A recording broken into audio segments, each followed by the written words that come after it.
All right, y'all. So I bet y'all thought y'all wasn't gonna hear from me tonight. I'm here. I got something to share with y'all, so bear with me. So I want to speak on things that happened when I was younger. I kept to myself. I didn't tell nobody. I might have told my grandmother. She's the only person that I've ever told certain things to. So coming up, when I was young, I've had, I don't want to say strange things, but you would all call them strange things. I've had spiritual encounters with entities coming up as a youngster, and I tried my best to ignore it after it scared the life out of me when I was young. And then when I spoke about it, I was told that it's okay and blah, blah, blah. But I was terrified by it. And not realizing as the years was going on, I've had abilities to do things. I sensed things. I knew things. I saw into the future. All right. I really did, y'all. I seen certain things. I kept it all to myself. But right now, I really want to speak on what you would all call guardian angels. I've had a few encounters with what we would call guardian angels, and people say, do angels exist? And people would just say, well, it just wasn't your time. Call it whatever you want. But me personally experiencing it is different than the person on the other side that don't know what they're yapping about. If I tell y'all what I've seen and I've been through, it would give you chills. They make movies. I'm getting chills now. They make movies and they'll have what they describe as a god coming down, intervene, and trying to help humans escape certain catastrophes and just making miracles happen, what we call miracles. In all reality, it was an angel present.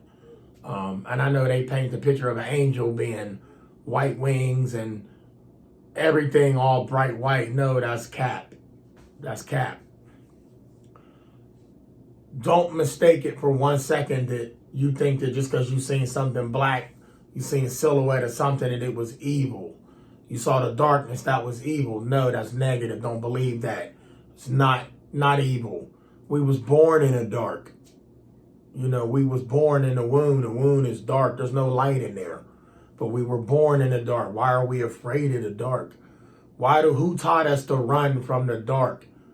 We were indoctrinated to fear darkness when we should embrace the dark and fear the light.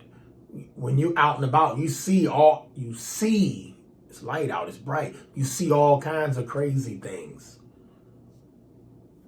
Walking through the dark, you don't see nothing. It's just dark. You walking and you walking.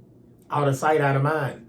You walking through the dark, you walking. You would have never known to be terrified of the dark if somebody wouldn't have brought you up to be afraid of the dark. Told you ghost stories, let you watch scary movies. That's beside the point. When I was a youngster, I was laying in the bed. This is my house that had caught on fire. My brother's bunk bed was in a corner by the window up against the wall, and mine was directly lined up with the window to the side of the house where the big yard was, and it had an apple tree right down there. It was an apple tree right by my window. Down, we was on the second floor, third floor, because we had a basement, and the fourth was an attic, but we never went up in the attic. That was access to my dad. He had access to my dad's room to get to the attic. But I was laying in bed, and I was probably 8 years old, around 8 years old, laying in the bed, and, brother knocked out sound asleep. I was sound asleep. Never had a problem with going to sleep. Slept good as a youngster. We played hard when we was kids, so I slept good. Burned off all the energy outside.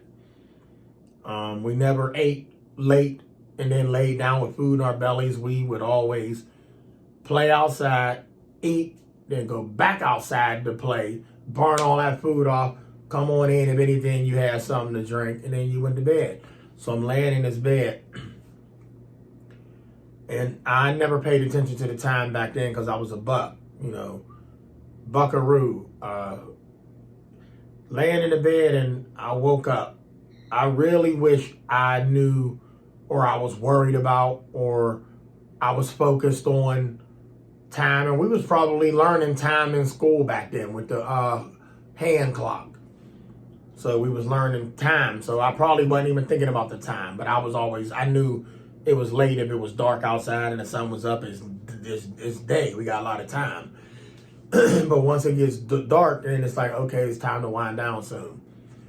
So this was late at night, and when I put two and two together, I'm starting to realize just maybe it was always the same time. Because any other time when I'm about to tell y'all happens, it's always the same time. And this is the third time this happened. I'm about to tell y'all the third time. Second time, I ain't gonna waste my time speaking on that one, but the first time I was a young kid laying in the bed under that window. And you know, when you was a kid, you would always throw the blankets up over your head, like as if something can't get you because you got a blanket over your head. My grandmother said, if the boogeyman gonna get you, he gonna get you anyway. Who told us about the boogeyman? So I'm laying in the bed and I was awoke. My brother dead asleep. But when I woke up, I didn't just wake up. I jumped up and I looked and my right leg was touched, but it was like a press, rub. Press, not a rub. It was just a press and slid down the calf, my calf muscle, my right leg. And like that, and went down. Not in pain, no hurt, but enough to know, so I know that something was there. And something woke me up. Now, I don't know if what woke me up because they saw something happening to me and they didn't want me to be in a sleep state when this was going on, because then I would be a hard person to revive if something happened. Reason I say this now is because when that woke me up, I thought it was the boogeyman. I'm not gonna lie to y'all. I was taught the boogeyman by lots of people when I was a kid. Don't do that. The boogeyman gonna get y'all. Don't roll that tire down that hillside. The boogeyman, don't break them bottles. So we was told these fairy tale stories. So let's forget all of that. So I thought that when I was touched, all right, now just think about this. When I was touched by this thing, I'm wondering if it woke me up because it was standing by me. It had to be standing by me to touch me. So my soul is telling me someone woke me up, so I didn't have an episode again. I only had an episode once. I remember it plain as day, but didn't know what was going on. I was a young pup. And I just woke up and it was a pile of people in my room. An ambulance, a woman and a man, my father, my grandmother. My dad's girlfriend was off in the corner. I don't know what she was on. I don't remember what she was on, but my dad was there. And I can't remember who else. I know my grandmother and my dad, and ambulance. And I remember them having me breathe in a bag. I don't know why I was breathing in a paper bag. They gave me a paper bag. I was breathing in and out of this paper bag. Then when the ambulance got there, they were checking me out, doing other things to me to see if I was okay. But I don't remember who gave me this bag. And I'm breathing in this paper bag like I was hyperventilating or something, I guess. I don't know. I never had health issues. A healthy kid all my life, running around, strong little dude, full of energy. Couldn't stop me. My grandmother called my brother and I the ghetto boys. Not ghetto as in hood. Called us Bo and Luke from the Dukes of Hazzard because we was always into something. Not bad, but I mean, if you could say rolling tires down the hillside, breaking bottles, throwing apples at abandoned houses and stuff, but right by where we lived at. So, I mean, we did what kids did. Always respected our elders. So I didn't see nothing negative coming to hurt me. I was a kid. I did nothing wrong. I know y'all say we born in sin, but I don't want to hear that. But I did nothing wrong. I was a little tyke. So what was coming to visit me wasn't the boogeyman, it was a guardian angel. And I believe that now I know that was something waking me up, because it must have seen me. Maybe my heart slowed down or something, and irregular heartbeat when I was a kid, and it got me up to stop this, because a little after that, that's when that episode happened, after the fact. And I don't think they was there at that time when it happened. You know, I was always taught to say my prayers. Now I'll lay me down to sleep, pray the Lord my soul to keep. If I go before I wake, or pray the Lord my soul to keep. I changed one or two words in there for a reason. But I was saying that to myself as a kid every night. Every night I was doing that, and it felt good to do that. We was kids, and you know, we was taught that, and it made me feel good. So I believe when that happened, when I was touched, that was an angel. Reason why I say angel, like I said, because they woke me up. They wanted me to, and maybe they was letting me know. I should have went and told my dad, you know, hey, look, something touched me and woke me up. I don't know, but he'd have thought I was cuckoo, crazy, boogeyman. So, but that gave them a scare when I had that breathing issue, and didn't have no breathing issues when I was a kid. So it was like I was woke up in a dead sleep by something touching my leg. So now what I'm getting at is it happened again last night. Once again, y'all, it's not a dream. This really happened. I'm laying down. I'm gonna show y'all something too. Anyway, I was laying down, sleep, on my left side, and all of a sudden, I felt the right leg, the calf muscle, something squeezed my calf muscle like this. And then I jumped up. Whatever it was too quick for me. There was nothing there, y'all. I looked around. I thought somebody broke in, and I got to get them, because I was on that thing as soon as I jumped up, but there wasn't nobody there. But I felt it plain as day. It could have left a bruise. I should have checked to see if I had marks on my hands. I never did that. By now they gone. I used to have scratches on me a few times. I've had them. I got videos up where they got the tally scratches on me from something coming after me. But this thing that woke me up, I know now it was a guardian angel. It woke me up. For whatever reason, I took it as it wanted me to get up and get ready to go to work. But my alarm went off. I don't need an alarm, but I set it anyway.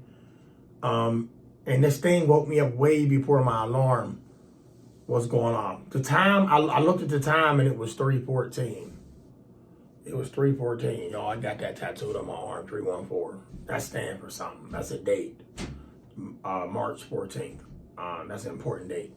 But so I looked at my phone to look at the time, and it was 3:14. But not only that, for the first time, when I was a kid, that freaked me, man, out. I was gone mentally, like terrified. But this time when it touched me, I was more or less off guard. When it caught me, I grabbed the tool. I was ready. Thought somebody broke in, but why would you know, some people break in and hit you and then make you look at the pistol. No, I thought somebody broke in. I jumped up because they grabbed y'all. When I tell y'all something imagine your mom or your dad holding your hand and pulling you through the park, through your amusement park, trying to get you home, or you walking through the store, shopping center as a kid, and you can feel that grip. That's the grip that grabbed me. And it was like a squeeze and let go. Squeeze, let go. So it wasn't holding, but if I was to pull away, I wasn't getting out that grip. That's how strong that grip was. On my calf muscle, my right calf muscle. I was laying on my left side, and I jumped up like immediately. Like I'm a light sleeper. I sleep good sometime, but I'm a light sleeper. I hear you. If I feel you walking around, I'll wake up. Don't ask me how. I don't know. I just do it. Once again, I don't need alarm clocks to wake up. My body wakes up at the same time every time for work. But I was woke up at an ungodly hour. I was woke up way before it was time to go to work, and something grabbed me. And I know now that was a guardian angel, but I just don't know what it was doing because it wasn't time to go to work. it wasn't time to go to work. So I'm not even asking it. I will say, love you and I appreciate you, to the universe and all angels of the universe that protect and that surround me to keep me safe. If something was happening to my physical and you jump started me for whatever reason, you keep me here again, do it again if needed. I really appreciate that. And I love you dearly for that. And I'm talking to the angels right now, y'all, because if I really wish a person that's behind this camera, which is y'all, could witness, could experience what I experience, so you know it's not cap. You know that it's not bogus. I'm not telling you no lie. I don't have no reason to lie to you. There's no reason for me to sit here and pull y'all tail. I ain't doing this for views. I had to get on here and share this with y'all. One, we ain't alone here. We're not alone, y'all. They lied to y'all. We are not alone. We never were. Angels been roaming. Y'all books say they gonna roam the earth for 1,000 years. Demons gonna roam for 1,000 years. And that time is totally different. Their time and our time is not the same. So that 1,000 years might be up, might not be up. But they here. But an angel woke me up. It wasn't a painful grab. It was a get my attention grab. Love y'all. Salute. Say y'all prayers at night. And I'm going to leave y'all with this prayer. That prayer I said when I was a kid. Now I lay me down to sleep. I pray the Lord my soul to keep. If I should die before I wake, I pray the Lord my soul to keep. I just got chills. Love y'all. Stay blessed.